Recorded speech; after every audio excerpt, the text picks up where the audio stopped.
Shalom saudara sekalian. Hari ini kita akan lanjutkan materi kita, yaitu tentang Yesus Kristus. Dua pertanyaan mendasar yang untuk kita renungkan adalah, siapakah Yesus yang Anda yakini? Yang berulang-ulang di kitab khususnya Perjanjian Baru ya, apalagi 4 Injil juga memang fokus kepada rekam jejak Yesus. Yang kedua, kalau yang Anda yakini beda dengan ketahui ya, yang Anda percayai apakah Yesus itu adalah nabi atau Tuhan. Siapakah Kristus? Ini kita lihat satu kisah di Markus 8. Kemudian Yesus beserta murid-muridnya berangkat ke kampung-kampung di sekitar Kaisarea Filipi. Di tengah jalan ia bertanya kepada murid-muridnya, katanya, "Kata orang, siapakah aku ini?" Saudara lihat, Yesus berkata ke mereka, "Siapakah aku ini?" kata orang-orang. Terus jawab murid-muridnya, ada yang mengatakan Yohanes Pembaptis. Yohanes Pembaptis siapa? Nabi besar. Ada yang mengatakan Elia. Elia siapa bagi orang Yahudi? Nabi besar juga. Ada pula yang mengatakan seorang dari para nabi. Kalau kita lihat, semua orang, terlepas mereka menerima Yesus atau tidak pada waktu itu, mengatakan bahwa dia adalah dari golongan para nabi.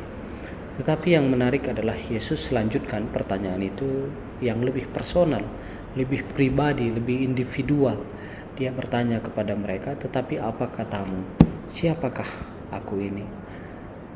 Satu hal yang kita lihat, pertanyaan penting Yesus adalah, "Tetapi apa katamu? Siapakah aku ini?" Kalau kita renungkan sekarang, kalau seandainya Yesus bertanya kepada kita, "Katamu siapa aku ini?" Kira-kira apa jawaban kita? Siapakah Yesus Kristus? Pada umumnya, Yesus dipandang sebagai seorang manusia biasa yang hidup di bumi lebih kurang 2000 tahun yang lampau. Jadi keberadaan dia, eksistensi dia tidak dipertanyakan ya. Sama seperti kita tahu bahwa Soekarno pernah hidup, kita tahu Muhammad Hatta pernah hidup. Beda dengan Zeus atau dewa Ra dan lain sebagainya, kita juga nggak tahu, dan itu masih nggak ada yang membuktikan dia hidup. Tetapi kalau keberadaan Yesus, semua orang mengetahui itu, dan hampir setiap agama besar. Jadi kalau kita lihat di dunia ada beberapa agama besar, Anda coba cek saja bahwa mengajarkan Yesus adalah seorang nabi. Tidak ada agama atau ajaran yang mengatakan bahwa Yesus itu adalah seorang yang kriminal atau penjahat. Namun ketika kita kembali ke Alkitab, firman Tuhan, kita melihat bahwa Yesus itu lebih dari sekedar seorang nabi. Memang dia nabi, dia adalah guru yang baik, dia adalah manusia yang saleh, yang luar biasa baik. Tetapi Alkitab mengatakan kepada kita, kalau kita baca, bahwa Yesus lebih dari itu semua. Nah, mungkin kita udah lama mengikut Tuhan, atau dalam tanda petik kita beragama Kristen. Ketika kita ditanya sejak kapan percaya Yesus, mungkin sebagian jawaban kita, saya udah Kristen dari kecil. Pertanyaannya adalah, apakah Kristen sama dengan pengikut Yesus, percaya Yesus? Kalau untuk zaman sekarang mungkin berbeda konteksnya, karena Kristen orang menganggap itu agama. Apa ciri-ciri seseorang Kristen? Mengucapkan shalom, mungkin berdoa ketika makan, ikut Natal, ikut Paskah, bergereja setiap hari Minggu, memberikan persembahan, itu Kristen. Tapi pertanyaannya adalah, apakah itu yang dimaksudkan dalam Alkitab yang menjamin keselamatan kita? Enggak. Kristen itu muncul belakangan dalam sejarah ya. Petrus, Paulus ketika mereka percaya Yesus, mereka bukan agama Kristen. Mereka tetap Yahudi, tetapi iman mereka. Nah, makanya memang pada akhirnya kita melihat bahwa kepercayaan kepada Yesus itu bukan sekedar agama, bukan sekedar ritual, tapi itu bicara tentang iman. Dan saudara lihat bahwa dalam Alkitab yang dibahas iman, percaya. Ibrani 11 bicara tentang iman, Abraham bicara tentang iman, Abraham disebut bapa orang percaya, dan lain sebagainya. Nah, dan mungkin jawaban kita kalau ditanya siapa Yesus,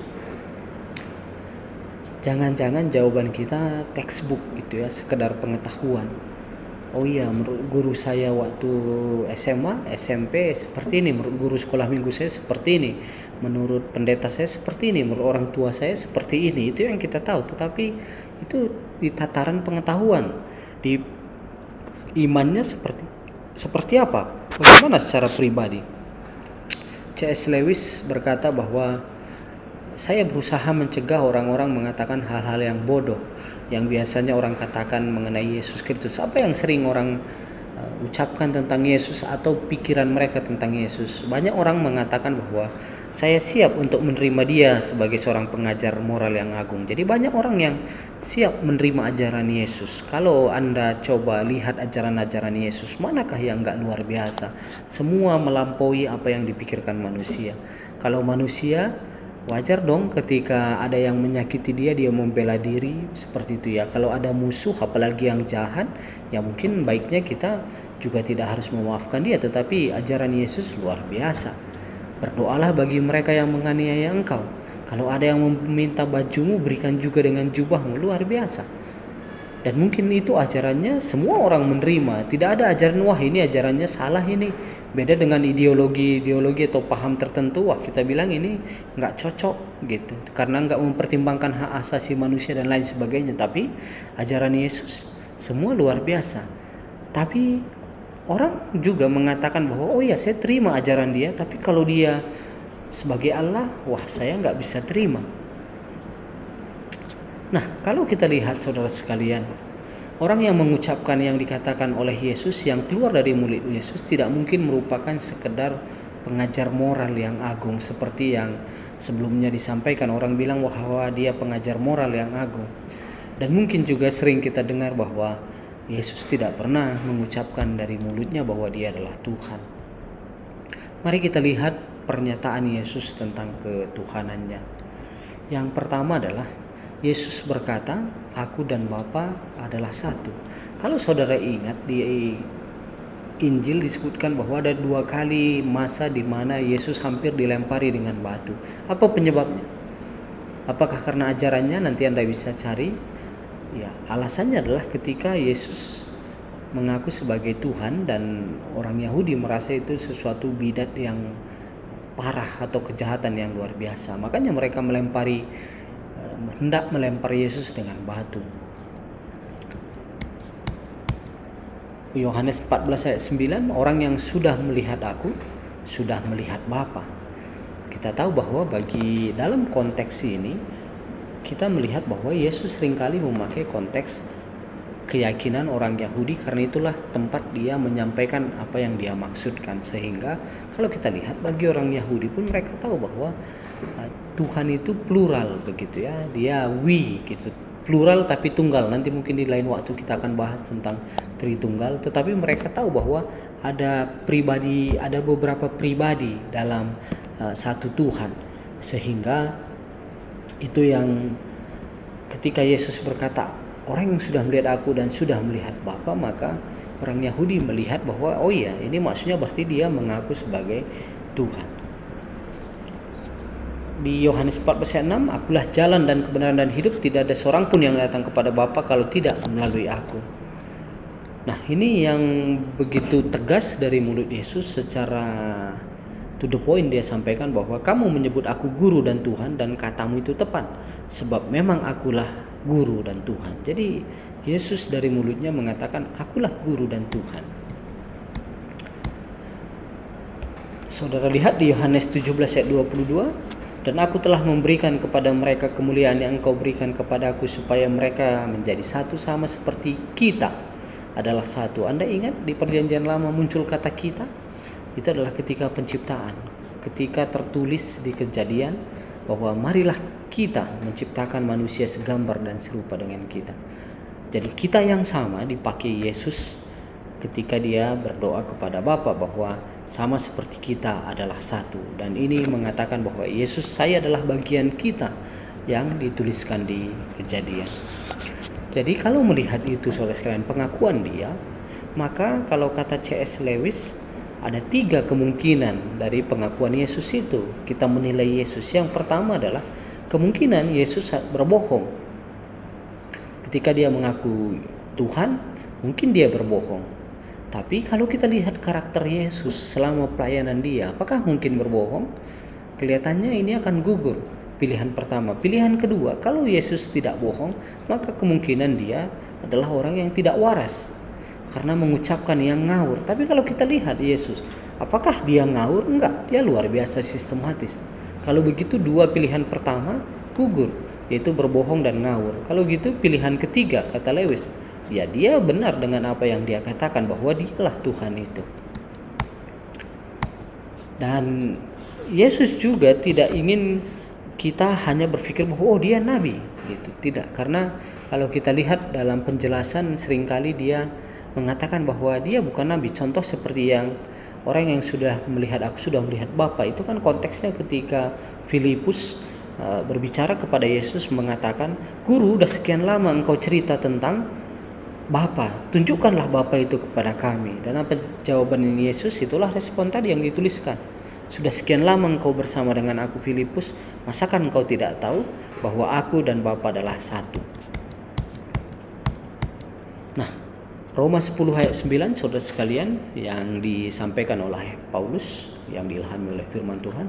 Sebab jika kamu mengaku dengan mulutmu bahwa Yesus adalah Tuhan dan percaya bahwa Allah telah membangkitkan dia dari antara orang mati, maka kamu akan diselamatkan. Maka dalam konteks pengikut Yesus, pengikut Kristus, apa dasar keselamatan? Yaitu adalah ketika mengaku dan percaya tentang Yesus. Apakah Kristen, agama yang sudah ada kita punya surat baptis dan segala macam pengakuan-pengakuan oleh gereja itu bisa?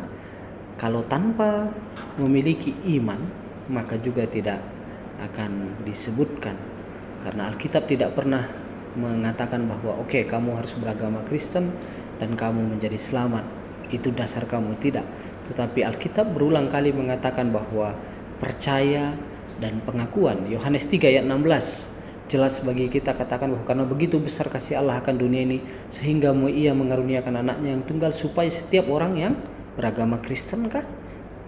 Bukan. Bergereja kah? Bukan. Tapi setiap orang yang percaya kepadanya tidak binasa melainkan beroleh hidup yang kekal. Kalau begitu pertanyaannya adalah apakah kita tidak perlu ke gereja? Oh, malah itu pemikiran yang keliru. Tetapi mari kita lihat bahwa kita sangat perlu ke gereja, kita sangat perlu persekutuan, kita perlu diakonia, kita perlu melakukan persepuluhan, dan itu sebagai buah-buah dari iman kita. Jadi bukan untuk mengejar keselamatan kita lakukan itu, tetapi karena kita sudah percaya kita adalah orang-orang baru, yang dahulunya orang lama sekarang ciptaan baru, dan itulah gaya hidup kita, bagaimana kita rajin beribadah, bagaimana kita berdoa, bagaimana kita bersekutu, bagaimana kita melayani dan lain sebagainya. Dan Yesus Kristus, saudara sekalian, adalah intisari dari firman Allah. Kapan nubuat pertama tentang Yesus? Ketika ada penghakiman antara Adam, Hawa dan ular, dan disebutkan di Kejadian 3 ayat 15 bahwa aku akan mengadakan permusuhan antara engkau dan perempuan ini. Jadi mereka bermusuhan, keturunan perempuan dan keturunan ular. Tetapi yang menarik adalah keturunan perempuan itu akan meremukkan kepala ular itu, bukan kepala keturunannya. Kalau kita lihat dalam bahasa Inggris, keturunannya ini bukan plural, tapi digunakan kata singular, jadi kata tunggal. Kedatangannya telah dinubuatkan beratus tahun sebelum kelahiran Yesus. Alkitab mencatat nubuat para nabi Israel tentang kedatangannya. Kita lihat perjanjian lama itu banyak penulis ya. Lebih dari 20 penulis kitab itu dalam jangka masa lebih kurang 1500 tahun. Dan di sana ada nubuat-nubuat, di kitab ini penulis ini, di kitab yang berbeda penulis berbeda, dan lebih kurang ada 300 nubuat tentang kedatangannya. Dan semua butir nubuat terjadi dengan tepat. Kehidupannya, mujizat-mujizat yang dilakukannya, kata-katanya, kematiannya di atas salib, kebangkitannya, dan kenaikannya. Ya, mungkin Anda pernah dengar juga bahwa sering orang mengatakan, oh, ada Injil Thomas yang tidak masuk ke dalam Alkitab. Dan mungkin itu seakan-akan hal yang baru, tapi faktanya Injil Thomas, Injil Yudas yang disebut itu sudah ada hampir 1900 tahun yang lalu. Dan ketika bapak-bapak